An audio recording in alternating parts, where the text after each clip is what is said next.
So, hi guys, Alan Gilday here from $50 Film School. So it was a great night watching two wonderful movies the other night. We've just discussed Up in the Air, and we were lucky enough to stumble upon Klute, the 1971, I'd say, mini masterpiece from Alan J. Pakula, starring Donald Sutherland, who is proof, if any were needed, that anybody can be a sex symbol, because he is a strange looking man. And very compelling, very charismatic performance, and a very understated and controlled performance from Donald Sutherland. But also, the story first of all is about a private detective, Klute, played by Sutherland, who falls in love with a prostitute played by Jane Fonda. Absolutely outstanding performance from Jane Fonda. She won an Academy Award for it, and you'll see why when you watch the movie. And essentially they're working together to resolve a missing persons case, and in the course, naturally, they fall in love. And it's about the implications of that and so on. It's part of Alan J. Pakula's so-called Paranoia trio, which involved also his other movies.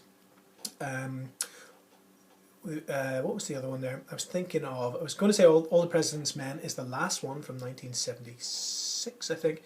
The Parallax View was 1974. So Pakula made Klute, The Parallax View, and All the President's Men, all of which are kind of infused with this sort of paranoid mood and deal with conspiracy and intrigue. But I was struck by the incredible intensity of Klute in terms of the atmosphere of the movie. There's an absolutely terrifying musical score to it. It's very understated, very creepy, and bits of it just reminded me of watching classic horror movie in terms of the almost supernatural creepiness that there is as a mood throughout the piece itself.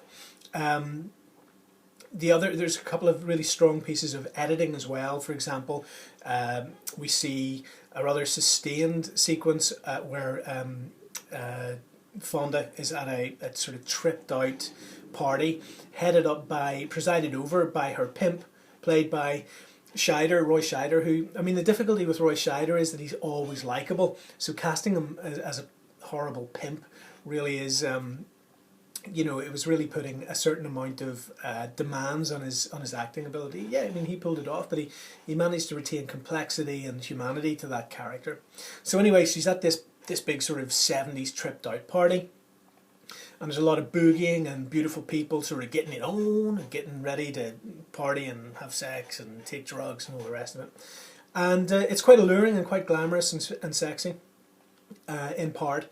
But then we get this brutal cut to the dead body of a woman who's been washed up on the beach, just being slapped down on a morgue table and zipped up. So, you've got these kind of very punchy and assertive edits like that really kind of make you sit up. And, there's kind of, when you're watching filmmaking of that quality, it's very interesting to see how Pakula and his editor, collaborated in putting together the sequence of the narrative in ways that were arresting and innovative and inflected meaning on the situation that was unfolding.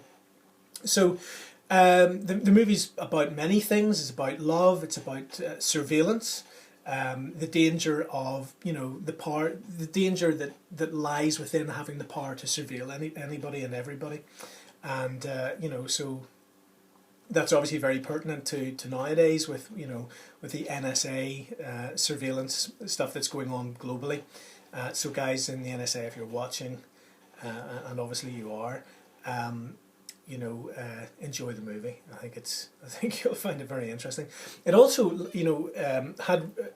it reminded me of the other great surveillance movie of the 70s. The Conversation by Francis Ford Coppola, starring Gene Hackman, from 1974. An absolutely mesmerizingly creepy, sort of almost art house surveillance thriller, psychological thriller. And it, there's a lot of kind of resonance with the kind of the feel of the movie. They both have this sort of art house quality about them that's not indulgent.